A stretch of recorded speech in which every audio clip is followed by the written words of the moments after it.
Hey guys, what's up? In this video, I'm going to show you how to play YouTube video in background in Infinix Note 40 device. So for this feature guys, we are using a third-party application by the way. So just go to Play Store and here search for Brave browser.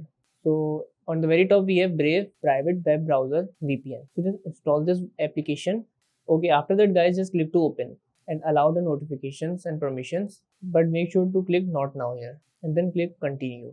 Okay, now all you guys have to do, first of all, go to three dot option here and then go to settings. So in this section we have option of media. Just tap to media and then make sure that the background play will be enabled. So after that guys, go back and then search for a YouTube. So as you see, YouTube is now open. Now all you guys have to do, just play any video. I am playing the non-copyright music. Okay, so as you see, it is now playing. Now go to home and on the background the sound is in progress or it's playing. Now let's see about the log screen. So yes, the video is playing on the background.